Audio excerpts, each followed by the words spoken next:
முன்னணி market எக்ஸ்பர்ட்ஸுடன் enrich money investor awareness conclave April 25. டிக்கெட்டை இன்றே புக் செய்யுங்கள். இந்தியா தனக்கு தேவையான தங்கத்தின் பெரும் பகுதியை வெளிநாடுகளிலிருந்துதான் வாங்குகிறது. இதனால்தான் சர்வதேச காரணிகள் இந்தியாவில் தங்கத்தின் விலையில் மாற்றத்தை ஏற்படுத்துகின்றன. உலக அளவில் ஏற்படும் வர்த்தக மோதல், வட்டி விகித மாற்றங்கள் அனைத்துமே உலக தங்க சந்தையில் தாக்கத்தை ஏற்படுத்துகின்றன. அது இந்திய சந்தையிலும் நாம் விலை கொடுத்து வாங்கும் தங்க நகைகளில் பாதிப்பை ஏற்படுத்துகிறது. இந்தியாவே ஒரு காலத்தில் தங்க உற்பத்தி செய்த நாடுதான். கர்நாடக மாநிலம் KGF கோலார் தங்க சுரங்கம் மூலம் நாம் சீனா உள்ளிட்ட நாடுகளுக்கு இணையாக தங்கத்தை உற்பத்தி செய்தோம். ஆனால் 1990களுக்கு பின்பு அரசு இரும்பு, காப்பர் போன்ற பிற பொருட்களை தோண்டி எடுப்பதில் அதிக கவனம் செலுத்தியது. இதனால் தங்க சுரங்கங்கள் கண்டறியும் பணியும் நிறுத்தப்பட்டது. கோலார் தங்க சுரங்கமும் மூடப்பட்டு விட்டது. இதனால்தான் பெரும் அளவில் தங்கத்திற்கு இறக்குமதியை சார்ந்த ஒரு நாடாக நாம் மாறியிருக்கிறோம். தற்போது மத்திய மாநில அரசுகள் நாட்டின் எந்தெந்த பகுதிகளில் பூமிக்கு அடியில் தங்கம் இருக்கிறது, அவற்றை தோண்டி எடுக்க முடியுமா என்பது குறித்து ஆய்வு நடத்த பல நிறுவனங்களும் ஒப்பந்தம் தந்த வண்ணம் இருக்கின்றன. குறிப்பாக தங்கம் தோண்டி எடுக்கும் உரிமையை தனியார் துறைக்கும் வழங்கி வருகிறது. அந்த வகையில் ஆந்திர மாநிலத்தில் மிகப்பெரிய தங்க சுரங்கம் அமைக்கப்பட உள்ளது.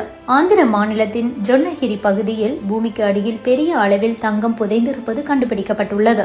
இங்கே தங்கத்தை பிரித்து எடுப்பதற்கான பணிகள் தனியார் நிறுவனத்திடம் குத்தகை முறையில் ஒப்படைக்கப்பட்டிருக்கிறது. வழக்கமாக அரசுக்கு சொந்தமான நிறுவனங்கள் தான் இவ்வாறு தங்கத்தை தோண்டி எடுத்து உலோகமாக மாற்றி வழங்கும். ஆனால் இந்தியாவிலேயே முதல் முறையாக ஒரு தனியார் நிறுவனத்திற்கு இது வழங்கப்பட்டிருக்கிறது. அந்த வகையில் ஜியோ மைசூர் சர்வீஸ் என்ற தனியார் நிறுவனம் ஜொன்னகிரியில் தங்கத்தை எடுத்து தங்களது பிராண்ட் பெயரிலேயே விற்பனை செய்ய முடிவு செய்துள்ளது. அந்த வகையில் ஹட்டி கோல்டு மைன்ஸ் நிறுவனத்திற்கு அடுத்து இந்தியாவில் செயல்பாட்டுக்கு வரும் 2வது தங்க சுரங்கம் இது. இந்த சுரங்கம் பெரிய எதிர்பார்ப்புகளை ஏற்படுத்தியிருக்கிறது.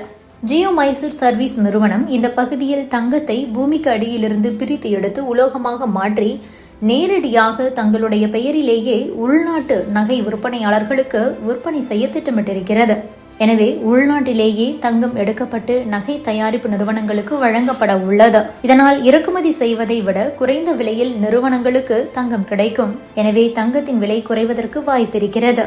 அடுத்த மாதமே இந்த சுரங்கம் செயல்பாட்டுக்கு வர இருப்பதாக தகவல் வெளியாகியுள்ளது. ஆந்திர முதலமைச்சர் சந்திரபாபு நாயுடு சுரங்கத்தை நாட்டுக்கு அர்ப்பணிக்கும் நிகழ்வில் பங்கேற்க உள்ளார் என சொல்லப்படுகிறது. முதல் கட்டமாக 600 கிலோகிராம் தங்கத்தை பிரித்தெடுக்க முடிவெடுத்திருப்பதாக நிறுவன அதிகாரிகள் கூறுகின்றனர்.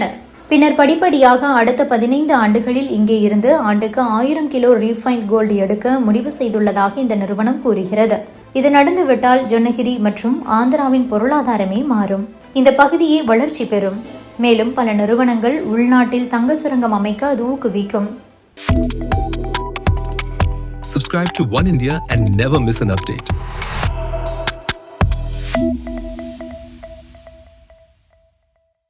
முன்னணி market எக்ஸ்பர்ட்ஸுடன் enrich money investor awareness conclave April 25. டிக்கெட்டை இன்றே புக் செய்யுங்கள்.